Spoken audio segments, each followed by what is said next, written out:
Good morning.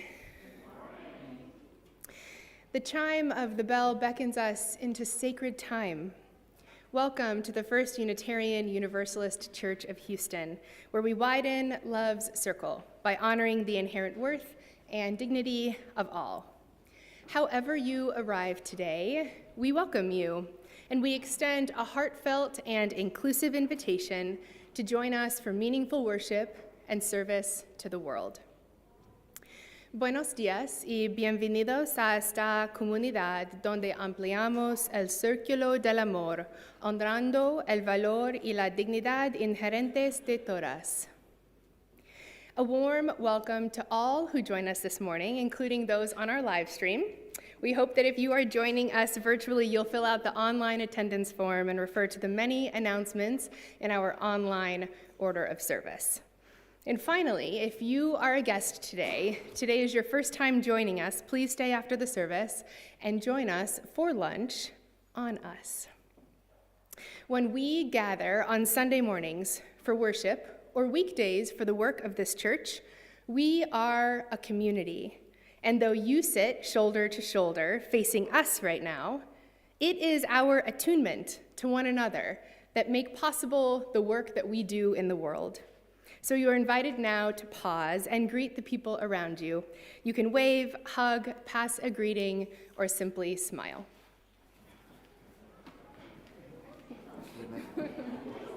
Good.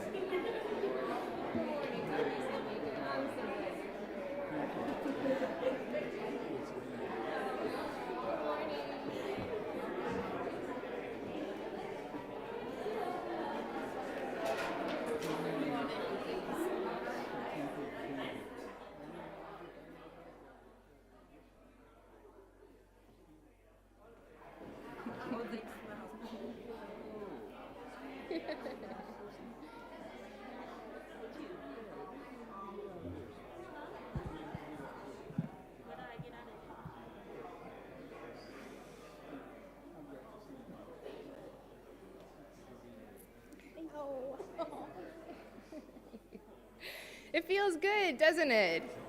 To be together, to greet each other, to remember that we belong to each other. Dr. Martin Luther King Jr. said, "The aftermath of violence is bitterness. The aftermath of nonviolence is the creation of beloved community. And the aftermath of beloved community is redemption and reconciliation."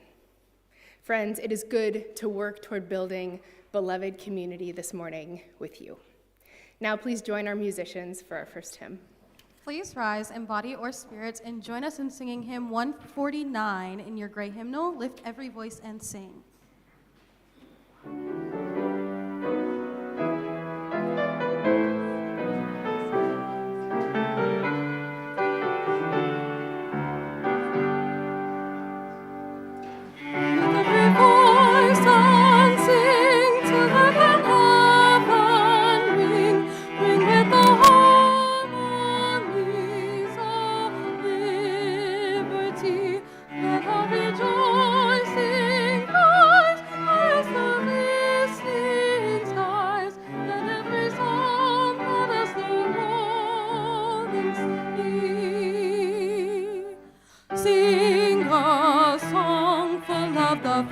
The dark past has taught us.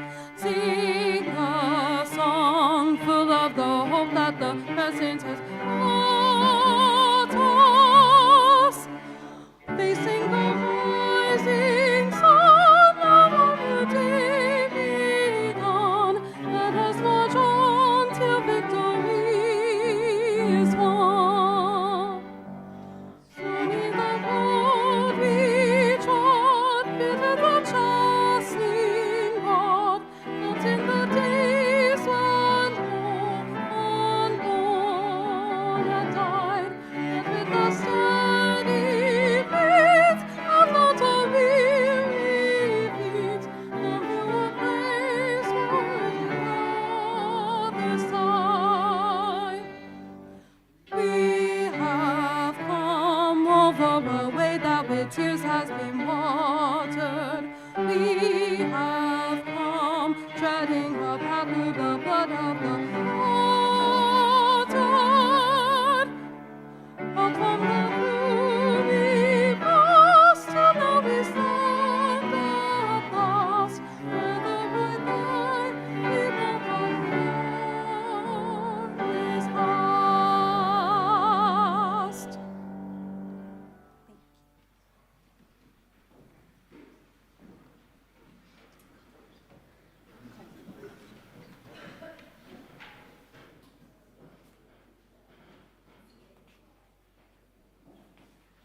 Good morning. Comment ça va?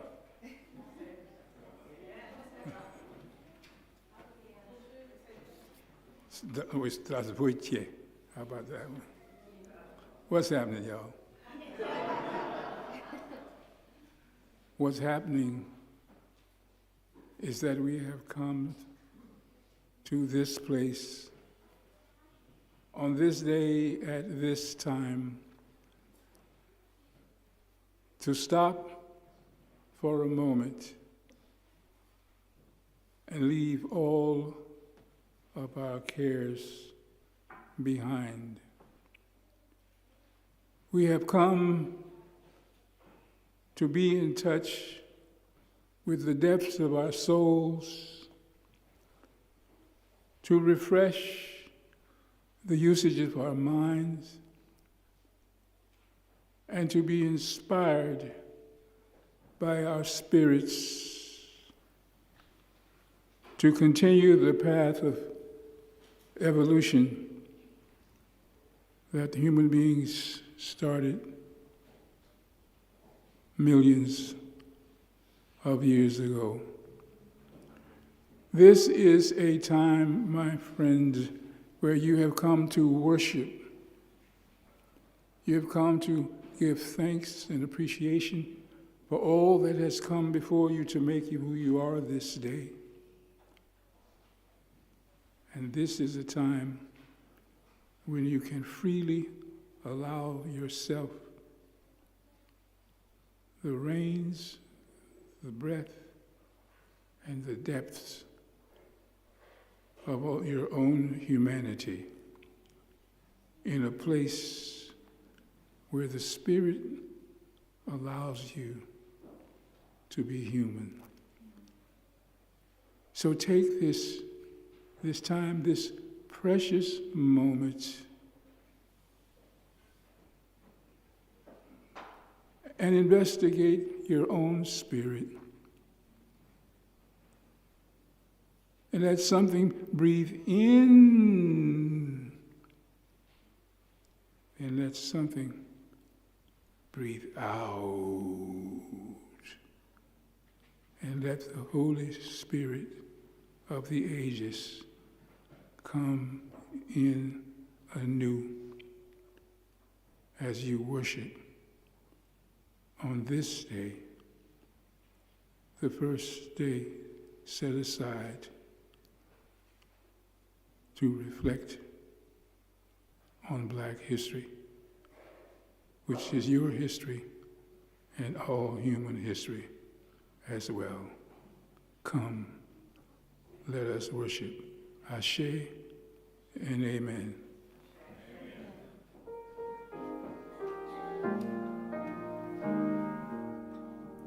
Celebremos compartiendo nuestras vidas, encendiendo esta luz.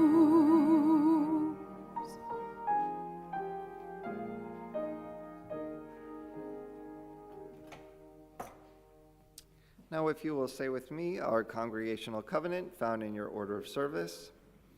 Love is the spirit of our congregation.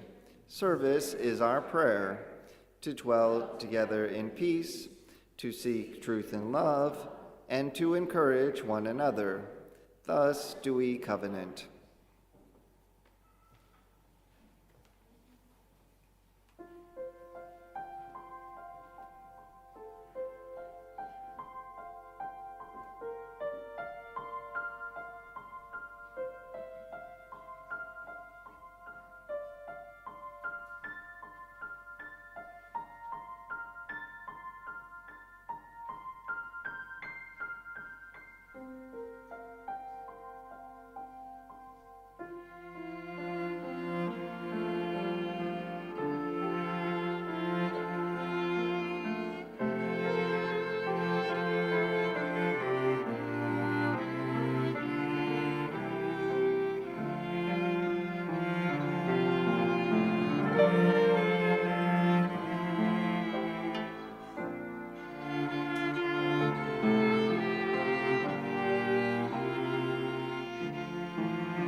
Good morning, everybody.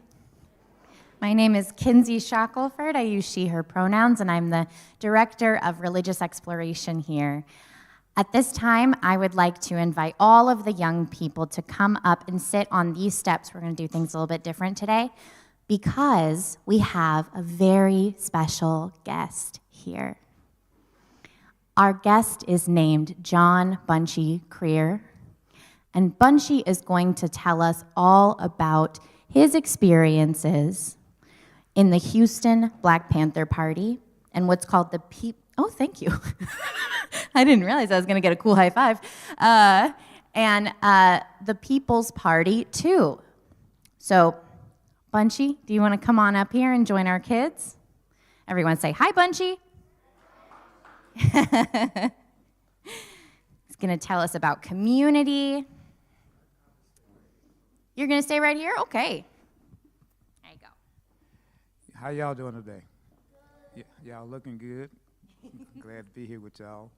So one of the things that in the Black Panther Party and People's Party too was founded here in Houston. We had programs.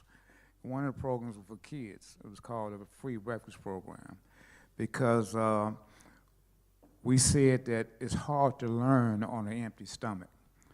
So every morning we fed tens of thousands of kids across this country breakfast in the morning for free, a whole meal. And in fact, here in Houston, it was real convenient because in Freemanstown, in Fort Ward, our breakfast program was in Mount Horeb Missionary Baptist Church. And it happened to be right across the street from Gregory Elementary School. So the kids could come get a meal, and then you just had to walk right across the street to the school, so it was real convenient. We also had, in Oakland, we had it's called an Oakland Community School, and it was for underprivileged kids. It was an accredited school, and we had people from around the world come and visit. Rosa Parks, I know you don't know Josephine Baker, she was real famous, but we had people. In fact, the state of California gave us a certificate for being such a great school. And then we also had what we call the Child Development Center, which was for toddlers and up to 5 years old. So we always emphasize trying to educate.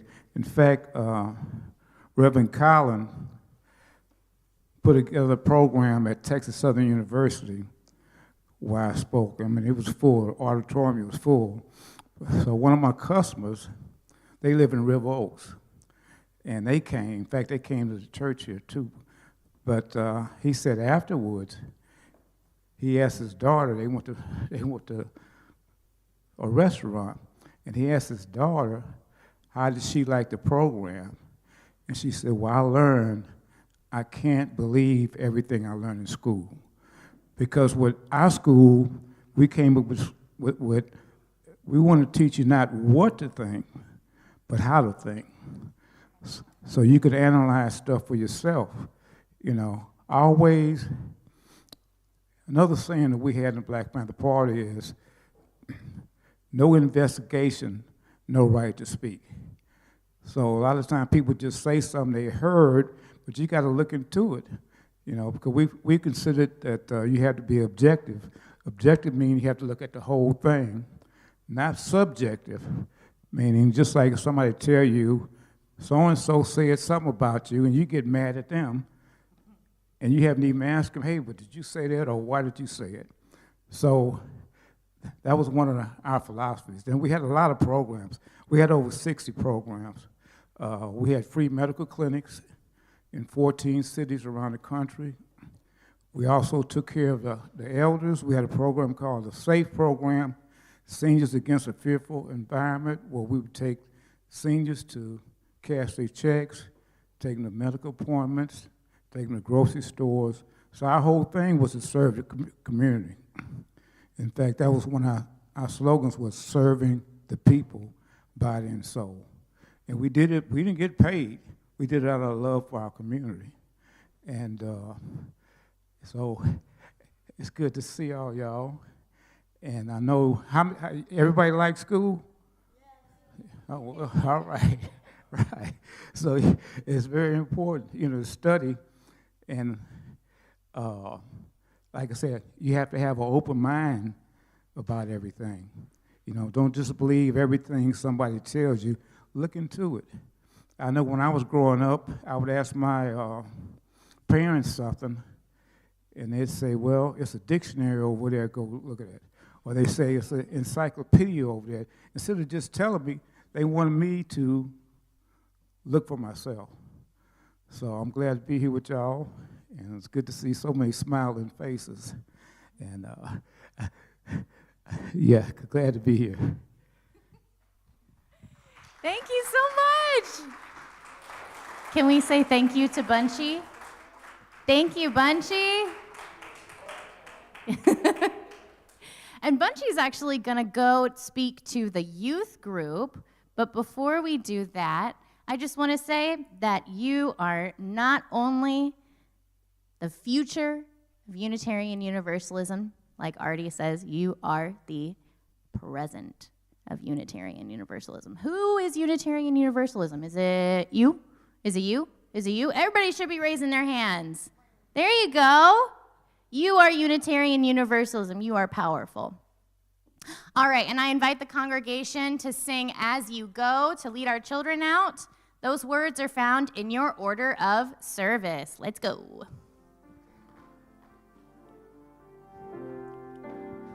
As you go, may joy surround you. As you go, go in peace. Know our love is with you always. As you go, as you go.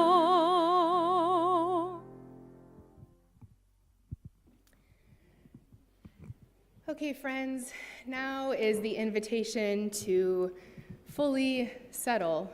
Feel your body and your spirit arrive. Our chalice is lit. We've greeted and welcomed each other. We've sung some songs. We've sent our kids off for learning. And now we take a moment to feel ourselves integrated, peaceful, and fully here. I invite you to feel the chair holding your body fully relaxed and fully present. And if there's anywhere in your body that you're holding tension, your brow or your jaw, your shoulders, your hips, your hands or your feet, send ease to that space. Breathe into that space. And thank your body for arriving just as it is here today. Allow your breaths to move in and out naturally and make them as deep as they need to be right now. And we extend gratitude to the natural rise and fall of our bodies. And we breathe together. Breathing in, I know I am breathing in. Breathing out, I know I am breathing out. Breathing in, I bring my body peace. Breathing out, I bring my body peace. Breathing in, I bring my body compassion. Breathing out, I bring my body compassion. Breathing in, I bring my body harmony. Breathing out, I bring my body harmony. Breathing in, I bring my body gratitude. Breathing out, I bring my body gratitude. Breathing in, I bring my body love. Breathing out, I bring my body love. In all the tumult of life, we can always return to the cycle of our breath and the larger heartbeat of the world. We pray now to the spirit of interconnectedness and belonging. Spirit of life, be with us here as we remember who we belong to, ourselves, each other, our shared future. Witness our work of healing through love and justice. Let us deeply feel the rage and the hope of this moment, and let it make us more open-hearted and more resolute than we ever imagined possible. Spirit of life, keep our minds open to the many possibilities of justice, and keep our hearts affixed on the vast horizon of peace and love for all beings. Carry us with tenderness as we forgive and are forgiven.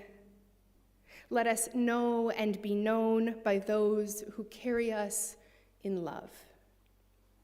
As steady as our inhale and exhale, may we breathe the spirit of life into this aching world. Amen. We pause now together to lift up that which is light and heavy on our hearts. We hold Reverend Kaya Hartwood in our hearts and extend compassion to them with the passing of their spouse and our UU ancestor now, the Reverend Meg Barnhouse, who was the Minister Emerita at the First Unitarian Universalist Church of Austin. There are a couple upcoming memorials to celebrate Meg's life. Information about those is in our newsletter. All are welcome. Bill Wallauer and Elizabeth Long, former members of First UU, remain in Houston following Bill's surgery and in anticipation of additional treatments. We send them our love and support. Ames, our administrative and programs assistant, asks for our loving and healing thoughts for their sisters, Rachel and Katie, as they are both experiencing difficult pregnancies right now. We hold Pandora Johnson with tender care as she continues navigating breast cancer treatment, and Tawana LeBlanc as she undergoes oral surgery. We hold Rosemary Loudon in our hearts and prayers as she navigates ongoing health concerns. And a joy for you today, little Liam and his father that were retained in Minneapolis a couple days ago, as of this morning, have been released.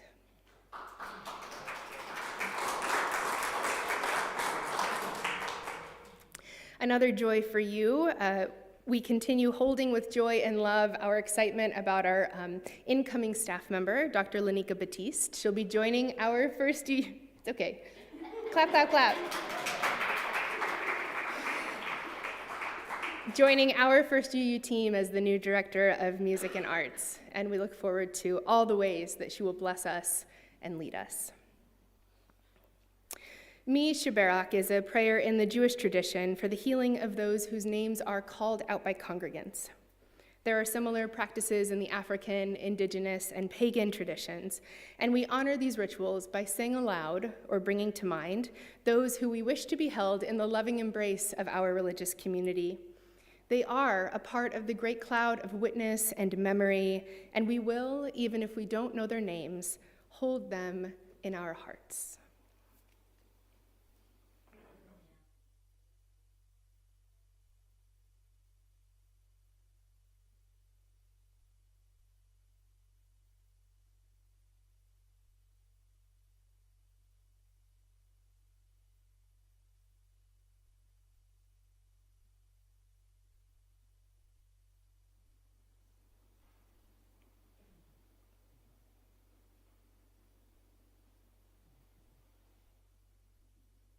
Along with all spoken aloud, let us remember the suffering and joy amid our community that we do not know, and that which is kept in the silence of our hearts.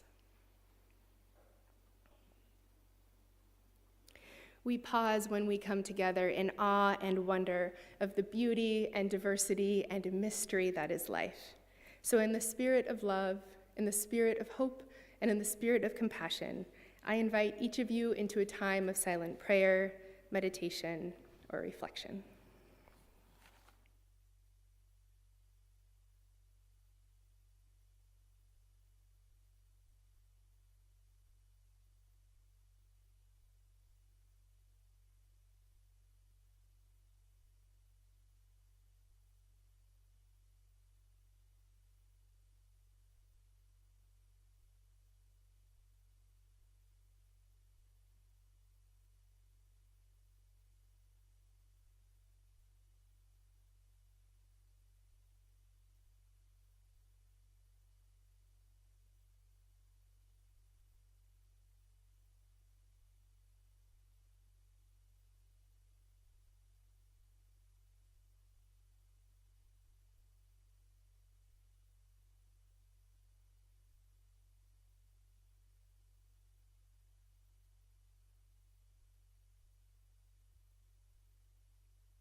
In the quiet of this place, let this moment fill with grace. This is my prayer. This is my prayer.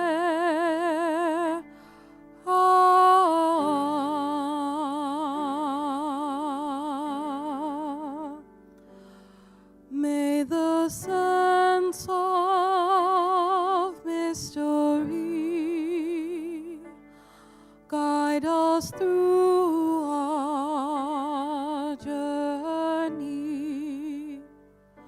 This is my prayer. This is my prayer.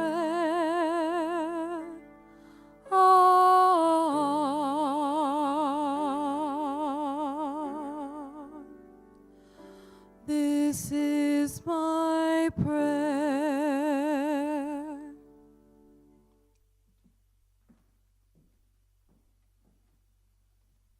Each week, our morning offering is shared with an organization that shares our Unitarian Universalist values. Through our generosity, our work in the world is proliferated, and our values are brought to life. This week, we are supporting the Commission on the HISD takeover.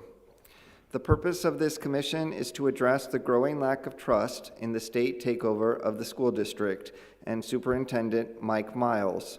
This commission includes state politicians, academics, attorneys, historians, teachers, along with student and parent representation. Today, we are lucky to represent Dan Dower, commission member. He will speak further about the importance of the commission's work.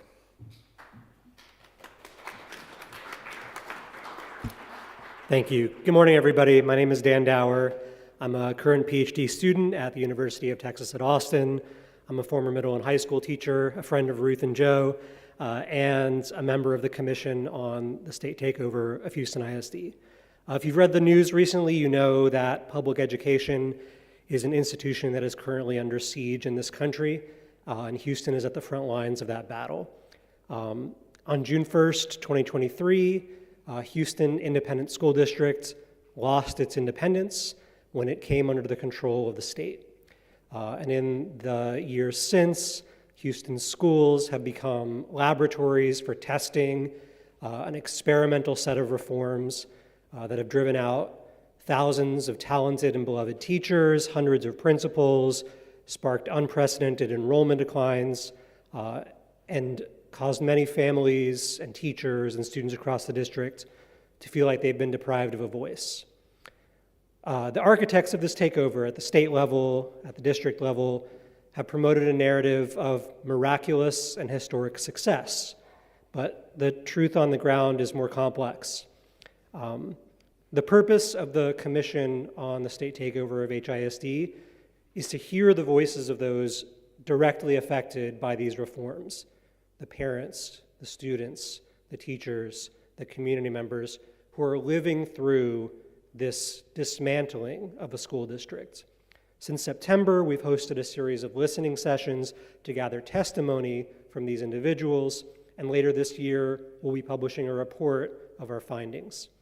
However, we know that there are barriers to engaging all members of a diverse community like Houston, where many languages other than English are spoken. To that end, later this month, we'll be hosting a listening session specifically to engage Spanish-speaking families throughout the district. Hosting this session requires resources. Providing simultaneous translation services for our participants costs money. Your generosity and contributions enable us to pay for these translation services so that we can ensure an equitable engagement process and elevate the voices of those who are often most marginalized in decision-making about education. I appreciate your support of the Commission on the Takeover as we advance the goals of pursuing truth, of advancing justice, and restoring democracy in education. Thank you.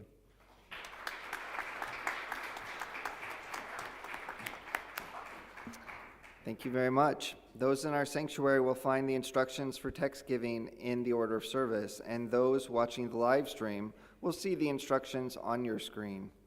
Our regular Sunday morning offering collection invites us to weave a tapestry of love in action. We ask you to give generously. An offering will now be gratefully received. Today's offering is going to be performed by all of us in here today. If you look around, there might be some instruments around you. Feel free to use them. Please turn to hymn 118 in your gray hymnal. This Little Light of Mine. We'll be singing the first two verses.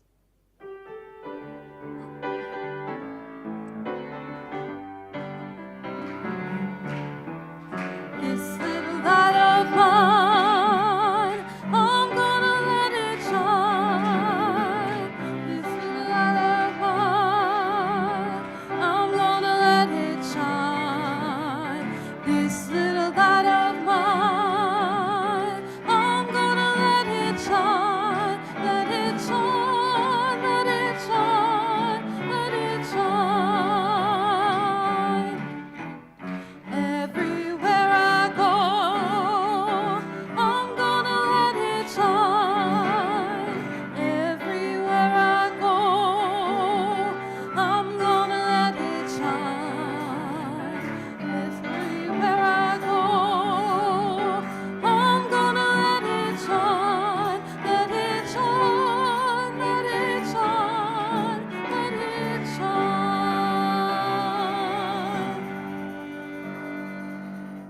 Thank you, guys.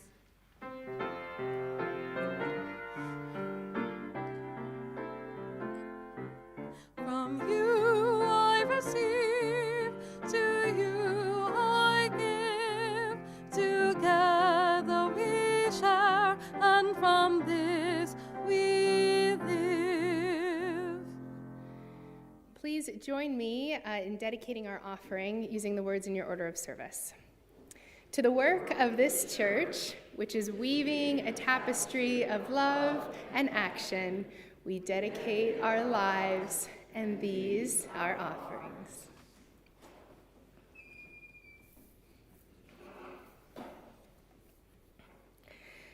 "66 years ago today, 4 African-American North Carolina A&T University students began a sit-in protest at a Woolworth's whites-only lunch counter in Greensboro, North Carolina.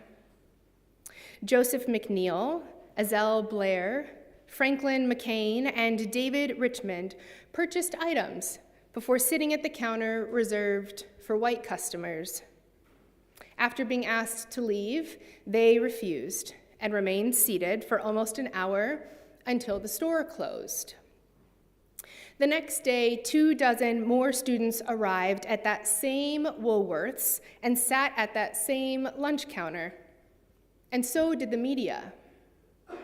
By day 3, the students had formed the Student Executive Committee for Justice, and protests were coordinated among hundreds more people. By the end of that month, sit-ins had taken place at more than 30 locations in 7 states, and by the end of April of that year, over 50,000 students had participated in the movement. Sit-in protests can be seen as the early activism for many well-known leaders of the Southern civil rights struggle, including John Lewis, Diane Nash, and Marion Barry, all college students at the time.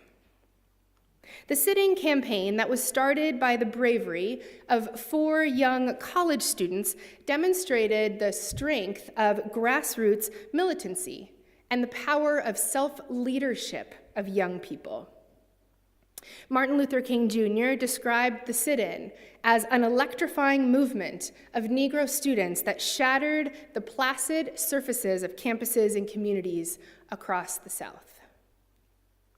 What happened on February 1st, 1960, is important to the history of our nation.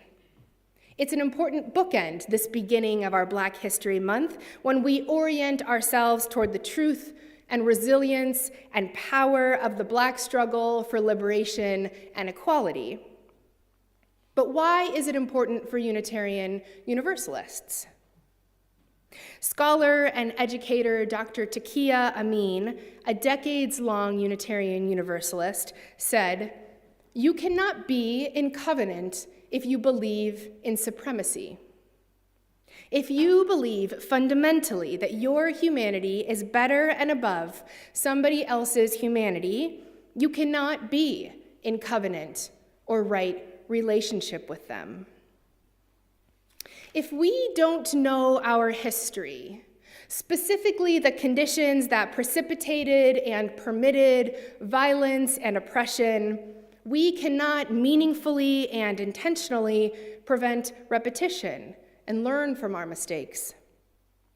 Unitarian Universalism, our striving and well-intended faith, has a long history of contending with, participating in, fighting against, and seeking to understand the roots of white supremacy. And to be an institution in a white supremacist society means we will always grapple with the dynamics, expectations, and violence of inequality. Being good students of history allows us to deeply engage with the truth of our lineage, not merely what we wish was true, which therefore allows us to engage in covenanting with each other for the good of the future in good, kind, and just faith. The Southern Civil Rights Movement was profoundly transformed by the fiercely independent student protest movement. It reminds us of the power of young people, the power of nonviolence, the power of persistence, and the power of community. May we be students of this work and find in their bravery and sacrifice an exemplar for how to fight and stand against injustice today.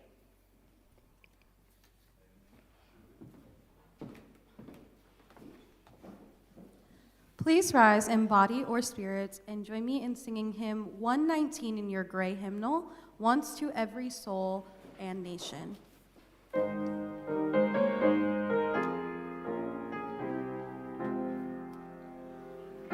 Once to every soul and nation.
Chambo.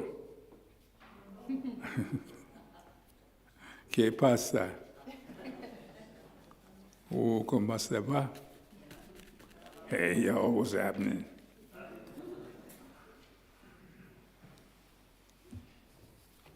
It is a joy and a delight to have the privilege and opportunity to share this pulpit and this worship service with you. And I want to thank Reverend Nina.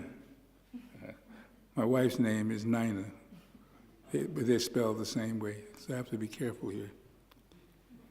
But I want to thank her for all of the work that she did to make this possible, and thank Reverend Boston for agreeing for this to happen.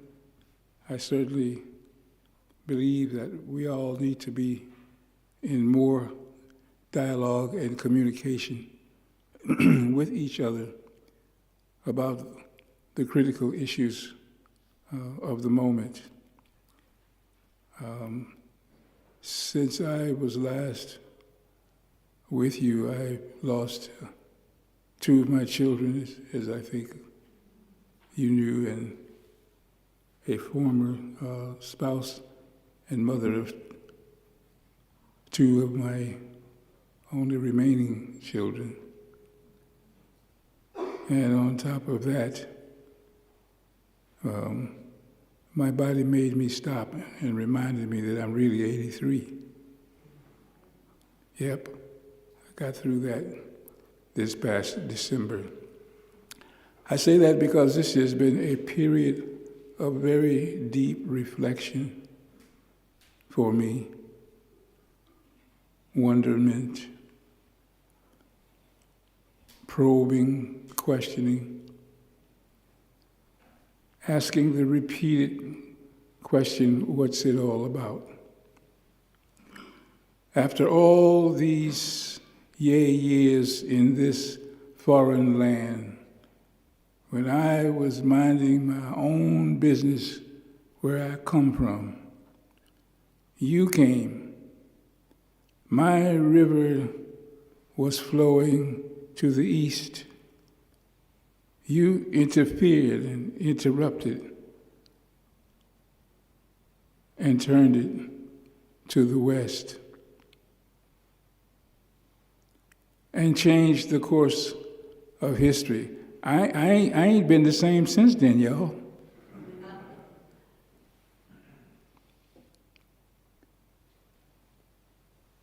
Over the last couple of days, I have been struggling with how to do this sermon, Black History. I have the privilege of being the first speaker in the 4 weeks that I'm assuming we get to really look into Black history. But what I want to propose to you is that not only are we looking at Black history as a sociological question in the contours of the history of this church and this movement, but that we peeling back the layers and asking an existential question. Where am I? Where have I been? Where did I come from? Where am I going? Do I have a history month? Everybody needs one, you know. Because history is the story of the past. It's the story of what has already happened. But if we pay attention to it, it might just help us understand a little bit better what may happen next. And therefore, we might be better prepared to deal with it. To ignore your history is a serious mistake. Garvey says that someone who does not have a knowledge of their history, their origins, and their culture, whoa, they're like a tree without any roots. Can you imagine that? A tree with no roots? So you must ask yourself the question, how come we have to set aside a month just to study black people? Why do we got to do that? I know I'm supposed to say, why do we have to do that? But I've been in the Unitarian Universalist Church. That's, I think, one of my friends, because I think I'm a friend of it, so I can split the English language any way I well choose, and y'all won't get mad, right? I'm still Dr. Sanyika, however, just want you to know. But each of us here needs to ask that serious, serious question. Why do we have to have a Black History Month in America? The reason is obvious. We messed up history. That's the reason we messed up history, or I should say her story, or hers and his, whichever it is. But we messed up the story. We prefabricated. You know, we have a mendicity problem. Y'all know what that word means, right? You don't tell the truth. Where I come from, they just say, you're lying. We told some people that there was only one world, and it was the world that they created. And we told some people that, look, we got some people and we're going to put them over here. And we're going to put y'all over yonder. Now, you don't go talk to them less than we say so. Did y'all hear that spiritual this morning, that beautiful spiritual steal away? Well, he didn't give you all the commentary. I want to thank you for that commentary on what steal away meant. Because that's an African-American slave song, so-called slave song. We were not slaves, we were enslaved by slavers. But that song was sending a message to the people in the field that it's time to get ready to steal away from here. Now, of course, you had to, for Master's sake, you had to say, steal away to Jesus. I ain't got long to stay here. That was a code. Telling people, get ready, start preparing. We're about to get out of here. We're going to leave this joint. And that's how we had to communicate during the era of slavery, enslavement. We had to have doublespeak. We had to do code switching. And our songs and our music was a fundamental part of that. It kept our souls together. It kept us with hope. That's why when you were singing that song, the Black National Anthem this morning, lift every voice and sing, read those lyrics and see how they may apply to your life. Because it wasn't just talking to black folks as a biological category, but black folks as a human category. After all, where did we come from? In this land. Some say 12 to 50 million of us came across the transatlantic slave trade, and we came from the place called Alkebulan, Africa. Alkebulan meant the mother of civilization, the mother of humanity, the mother of mankind. There were other names that the indigenous people used, but Alkebulan was used in the Nile Valley of Africa, It didn't become Africa till sometime in the 17th century when the Romans named it that. Y'all check that out. We didn't do that. The Romans did that. But we got Africa, but they just won't let us have Africa. We want Al-Kabilan back. But that's where we come from. So when they brought us across on those ships and asked the question, where you from? What's your name? Kunta Kinte. What's your name? Kapayao. Toby. What's your name? Kunta Kinte. Kapayao. Toby.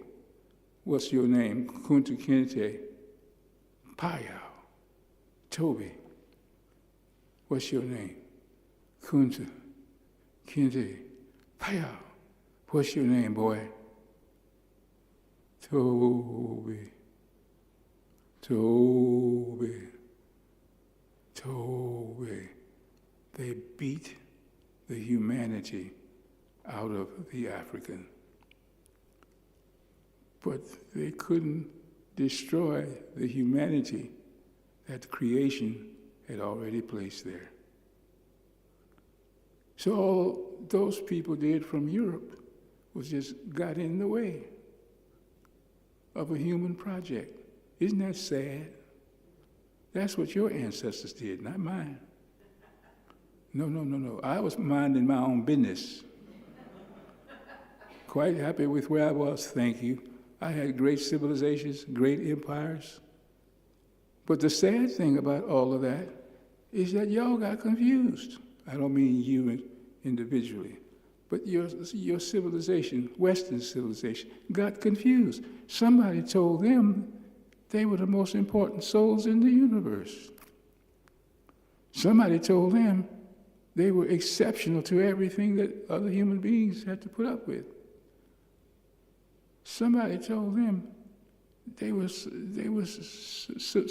superior to other people. Somebody told them that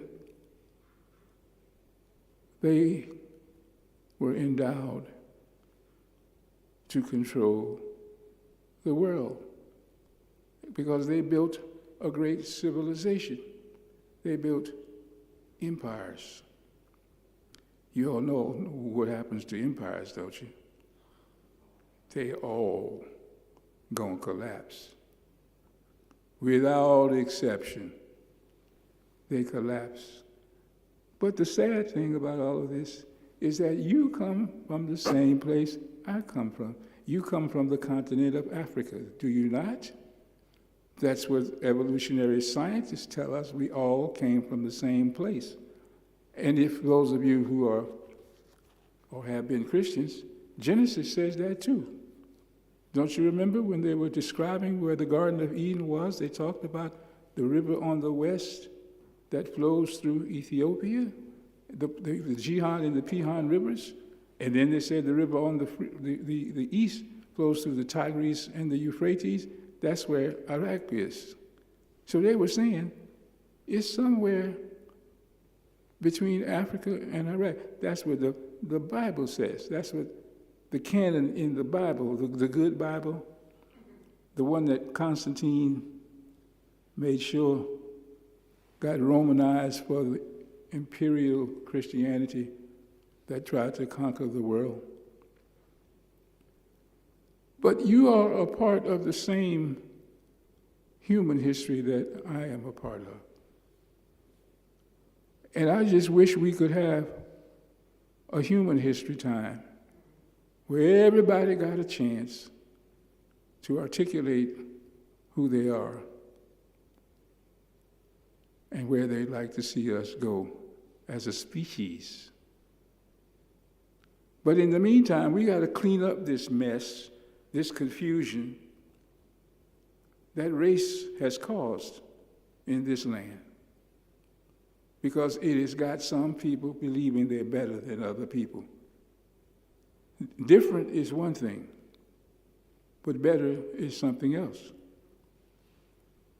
Pigment is the result of a change in evolution when the species lost its hair. And people in light sun places got light pigment. People in dark sun places got dark pigment to protect them against the ultraviolet light. And the light pigment helped in the synthesis of vitamin D. That's what science says to us. That's not me. I'm saying it to you because the scientists have said it to all of us. And there ain't no big thing that you got less pigment than I got. You know, it just ain't no big thing. I don't wake up every morning saying, oh, thank you, Lordy, I got pigment. I got melanin. We are the melanated people of the world. Unite. It really doesn't make a difference what is the nature of the pigment. It's really the pigment of the soul. That's what counts in the human experience. And so Black history is a challenge to help us all understand humanity itself and human history, because my contention is that at the spiritual level, the presence of African-descended people was designed to have European-descended people, people with pigment versus people without pigment, as a mirror image for them to see themselves in contrast. So that whatever you did, whatever Europeans did in Europe that led them to believe they were so goody-good and perfect, when they encountered the African, they saw the opposite of themselves, and it scared the hell out of them. I'm serious, because those were two fundamentally different cultures. There were two different cultural streams of history that were flowing through Alkebulan, Africa, and what was flowing through Europe. And every phase of European history, at some point, if you read it carefully, you will find an encounter happen with people of African descent somewhere. I mean, you can't read anything about English history and not find a whole bunch of royal Africans, if you didn't know that, huh? You can't even read about Russian history. Did you know there's something called Black Russians? I mean, black like me, I seen them with my own eyes. I was there. I saw them. We talked about it. They understand Russification is what they call racism. Different word, but same dynamic, because they described it to me. I said, y'all got that here? I thought y'all had that other theory, you know, about the masses overthrowing them bad people. I said, no, we haven't overthrown anybody yet. We're still trying to overcome, though.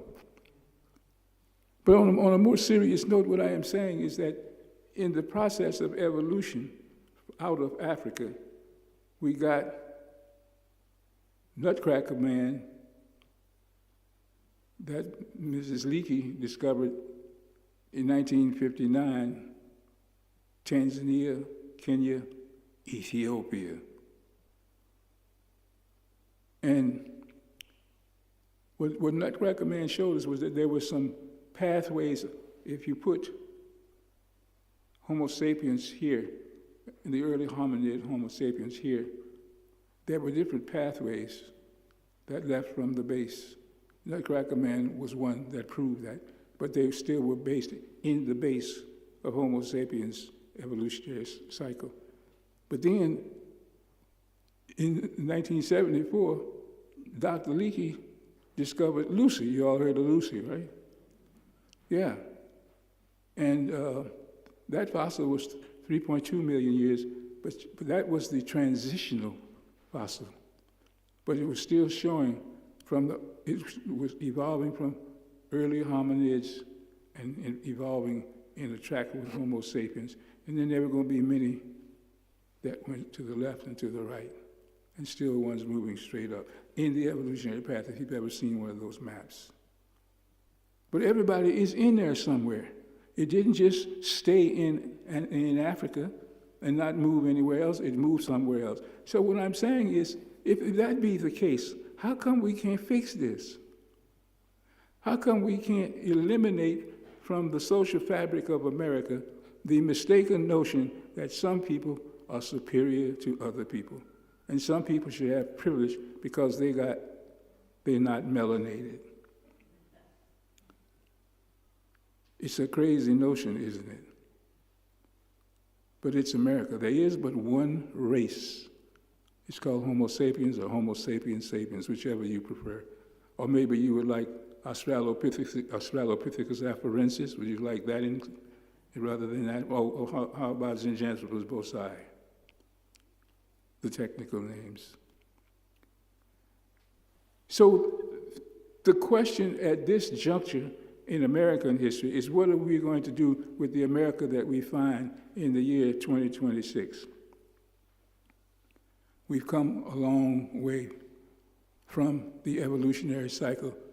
We had a great civilization in ancient Egypt, the golden age of Egyptian civilization. They built pyramids that are taller than 16 Empire State Buildings. And then you had Nary a computer, and nary big-time machines. But that's what they built. They were smart. My ancestors were smart. They were your ancestors too, by the way, so you can claim them. Just don't say they came from Europe, and we'll be fine. Just say they came from where they came from, in Egypt. And Egypt is in Africa. Egypt is not in the Mediterranean. Cleopatra was not, well, anyway. So this evolutionary path led us all to move in different places at different races and different times. There are some who believe that Africans came to America before Columbus. There's a book, They Came Before Columbus, by Ivan van Sertima, who is a Guyanese historian. And he points out some things. Did you know that the Mandingos sent 3,000 ships from Africa heading to the west? And they found some things that they thought were very similar to things they had seen in Africa, including the Olmec heads, botanical connections, linguistic connections, all sorts of things. It's a fascinating book. But what the scientists say is, well, it's alternative history. Because they didn't write it, research it, or control it, and they didn't want it to be, they say it's alternative. Same thing is true on the question who Socrates, Plato, and Aristotle were. Oh, that's alternative history that James wrote. The man was a historian.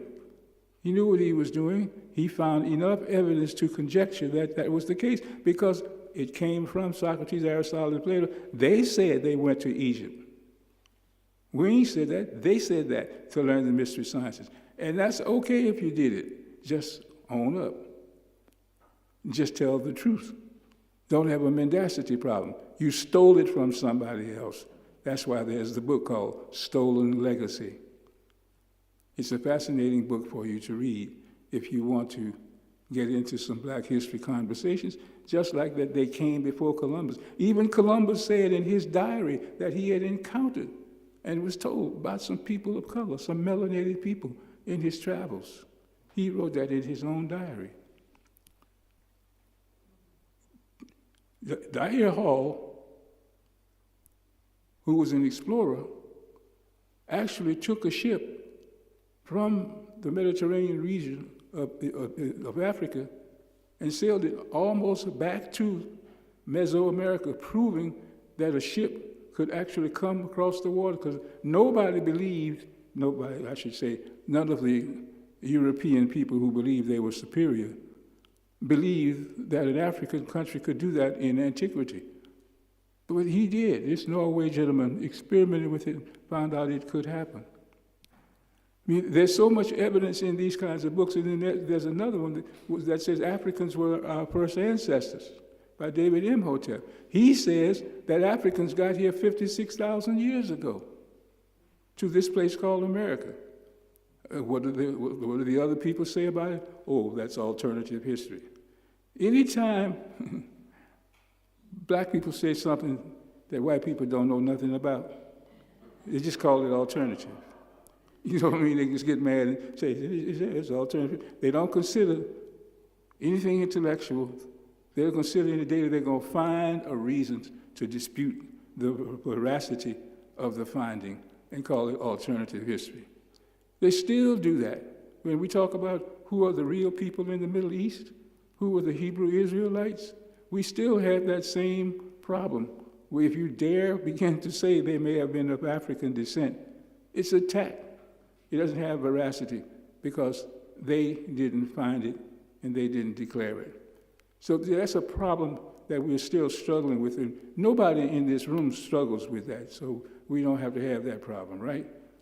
Everybody here doesn't have a mendacity quota, or index, or gap. You don't have any mendacity disparities, do you? No. So this journey takes us a lot of places. Now we out of Africa, we're out of evolution, but the rest of the Egyptian civilization, you know all the things Egypt gave to the world?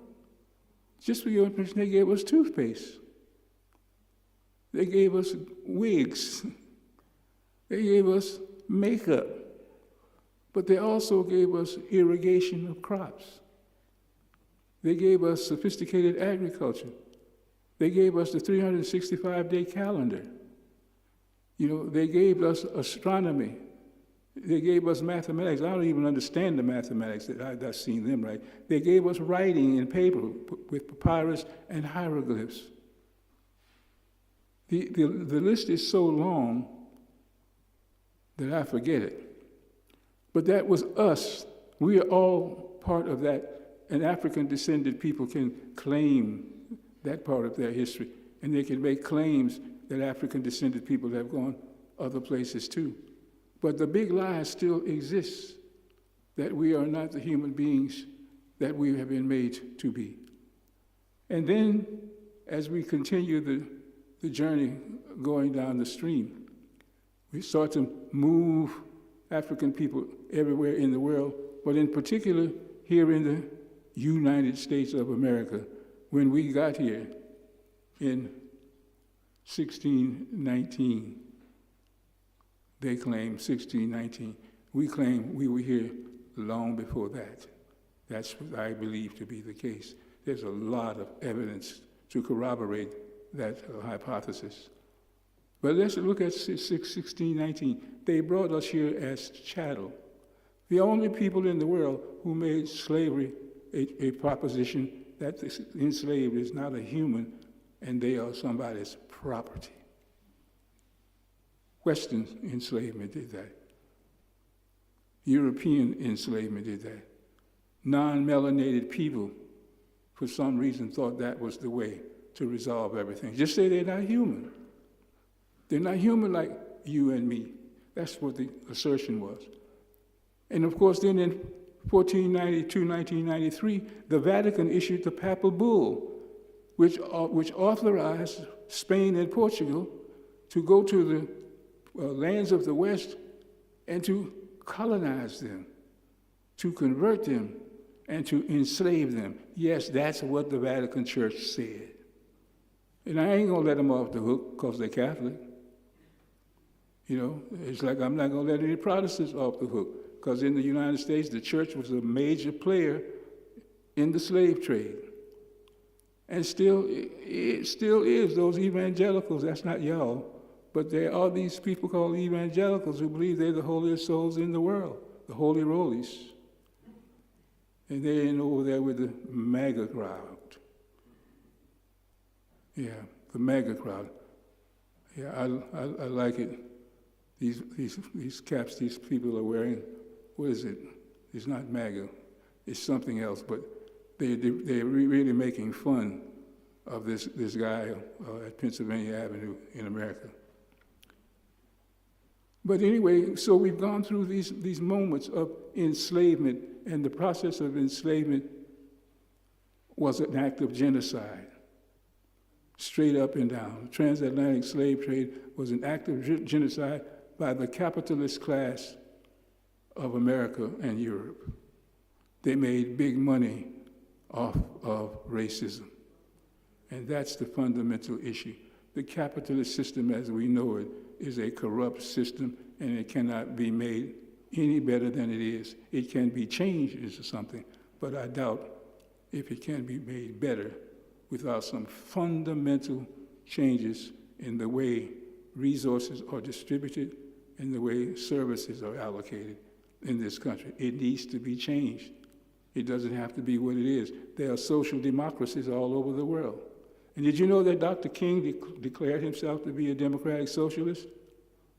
Yes, he did. He declared that in a staff meeting in Frogmore. That's what he would call himself. And now you got the brother over there in New York. That's a whole lot better than what we've got. We got Darwinian capitalism now. I get mine, and how you get yours is your problem. And that is not a human way for us to live. And we've got to change that to make democracy work for human beings. Not democracy as we've known it, but democracy as a just system, a fair system, a holistic human system, where people have the opportunity to be fully human. Now, I want to quickly take you through what happened when we got through the American process. We fought in all of the wars. In the Civil War, we put in about 200,000 men who fought for that, 19,000 soldiers. We had elected officials in that period. They were supposed to give us reparations, 40 acres and a mule. We never got it, so we're trying to get it now. But they passed laws that said, you're 3/5 of a human in 1787. You know about that one. In 1856, they said a black person has no rights that a white person must respect. Then in 1896, they said separate and equal is the law of the land. That was Plessy versus Ferguson. Finally, in 1954, Brown v. Board of Education, they said separate schools are not equal. That's a long path of legal laws. But it took the 13th, 14th, and 15th Amendments to the Constitution to make sense out of all of that stuff. Because what they put in the Bill of Rights didn't apply to black people. And these were people from the church. And the church was very much a part of the corruption of the system. The Protestant church and the Catholic church. Not the Unitarian church, because there weren't many Unitarians in the South. They may have had one or two, but they didn't matter. But Theodore Parker and William Lloyd Garrison, we are proud of those radical abolitionists who fought for justice in their day, and Tubman and people like that, and Denmark Vesey, John Brown, people like that. There are always people who will keep fighting. So we have kept fighting, even into the 20th century. We had Reconstruction, but it got compromised with the Hayes-Tilden Compromise of 1876 for the presidency of the United States, where they said we would take the troops out of the South in return for the presidency. That's what Hayes did. He became the president. The troops pulled out. Violence just went all over the place. The troops did not protect us. Jim Crow laws were passed, black codes were passed, and we never recovered. But we got to the 20th century, and we built a social movement, starting in 57 with Rosa Parks, Montgomery bus boycott. Then we did in 1960, 66 years ago, as you've heard stated, we started sitting in 1961, we started a freedom rise to disrupt the system. 1963 was the March on Washington. I was present there when Dr. King delivered the I Have a Dream speech. 1964 and 65 were rebellions in the street. Some people want to call them riots. But Harlem and Watts just blew up in everybody's face because racism was still so pervasive. And then we got to 1966, the articulation of the Black Power ethos by Stokely Carmichael and Willie Ricks. And self-determination, community control, sharing cooperatively, that's all what Black Power was talking about. Some people wanted to make it hatred of white people, but it was not. So they killed Malcolm X in 1965. But we kept moving on from 66 and 67, the first National Black Power Convention, but Newark and Detroit blew up. In 68, we had that convention, the Democratic Party convention, that pulled the veil over all the racism that was there. But we got to 1972, the Gary National Black Political Convention. Shirley Chisholm announced that she was running for president. She didn't make it. 1970 was the Congress of African People that put the issue of black people as African people on the map. I happen to have chaired that international conference in 1970. In that same period, Black Unitarian Universalists disrupted the church because of the racism in the church. I happen to have been chair of the Black Caucus in the church in those days. I was not as mad now as I was then, so forgive me for that. But we got to 72 with Shirley Chisholm, and we got to what time it is. It's nation time. Jesse Jackson exploded in the public discourse. Then in 1984 and 88, he ran for presidency, could have won. And then he kept passing the baton, and we kept pushing the baton, and we kept on going, even after Dr. King was assassinated, after the Gary Convention, even after Jesse, and we passed it on to Barack Hussein Obama. You see, that's a long historical journey. And all the progressives in the country contributed to that, including yourselves. But one of the mistakes I think Unitarian Universalists made is that they thought in 1966, 67, that we were still in 1964 and 65. Because Dr. King himself had moved. If you don't know that, read his last book, Where Do We Go From Here, Chaos or Community? And read the book by Cornel West, who was one of my students when I was teaching at Harvard. It's called Radical King. You see, he had changed. He had become more progressive in where he was heading as well. But Unitarian Universalists didn't pick that up. They still want to be in the King they used to know when I Have the Dream. And I think they got behind the curve, which is why we had all that rancor inside of the church about it. But it looks like some of that is coming together now. It looks like the young people whose Black Lives of Unitarian Universalism are helping us. But we're in trouble still. They're trying to take away all the fundamental things that we built from the 60s. They do not want us to have black studies. They do not want us to have Black History Month. They do not want us to have critical race theory. They do not want us to have DBI. They don't want us to have SNAP. They don't want us to have Medicare, Medicaid, Social Security. They've taken away AID, which affects people all over the world. The people who are in office now are a fundamental threat to the peace and democracy of this country. They are a fundamental evil. So our challenge is to look at all that history of the ancient times and the history of the modern times and ask, how do we continue building that movement? How do we continue marching forward?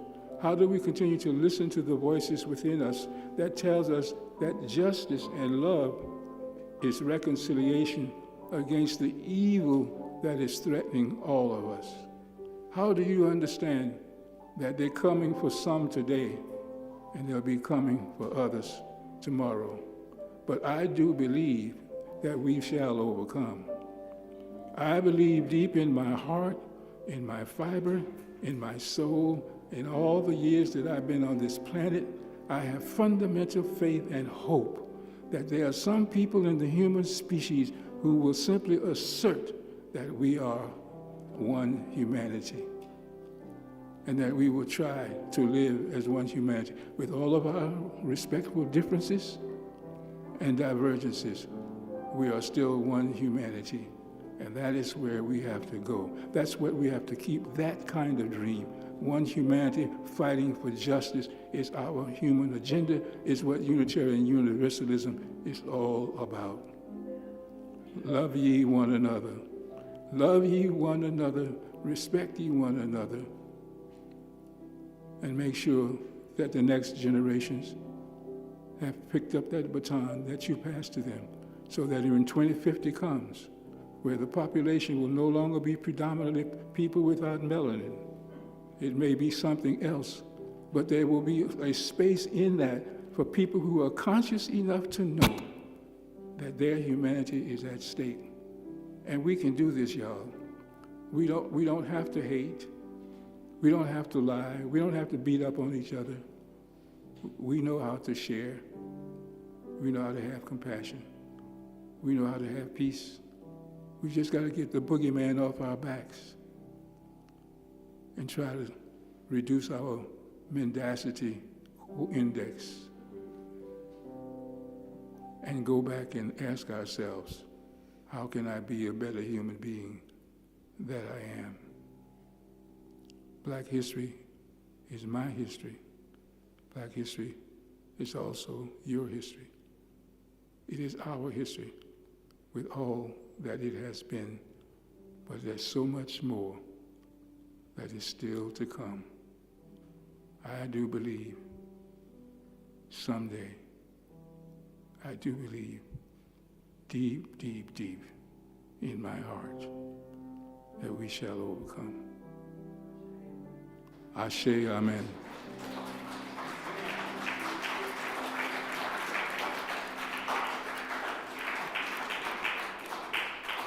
Please rise in body or spirit and join us in singing our last hymn, number 169 in your gray hymnal, We Shall Overcome. We'll be doing the first two verses.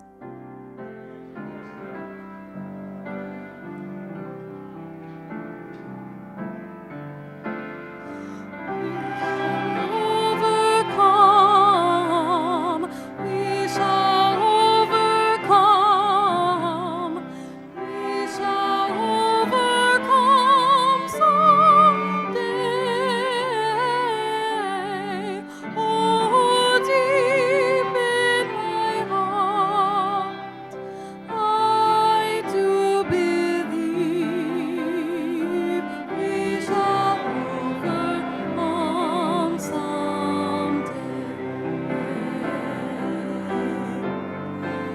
We walk hand in hand, we walk hand in hand, we walk hand in hand someday. Oh, deep in my heart, I do believe we walk hand in hand someday.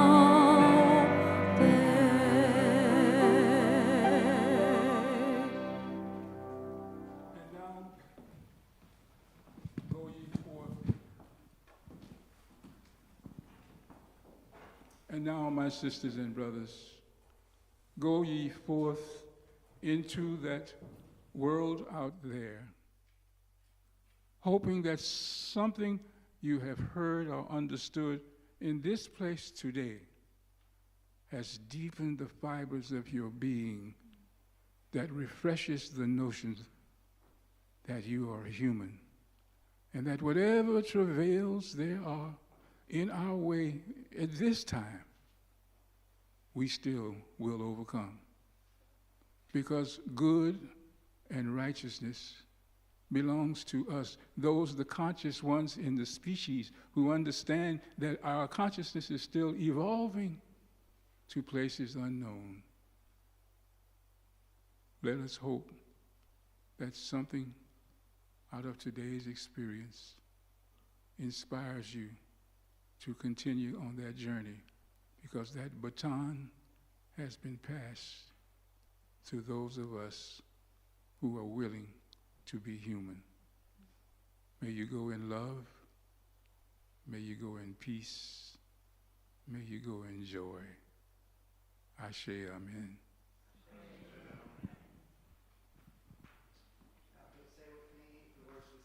Extinguish the chalice. We extinguish this flame, but not the light of truth, the warmth of community, or the fire of commitment. These we carry in our hearts until we are together again.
Thank you for joining us. We want to know who you are and would love to connect with you.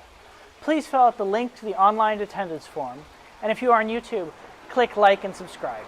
If you're interested in joining our congregation, email us at membership@firstuuhouston.org. Thanks so much.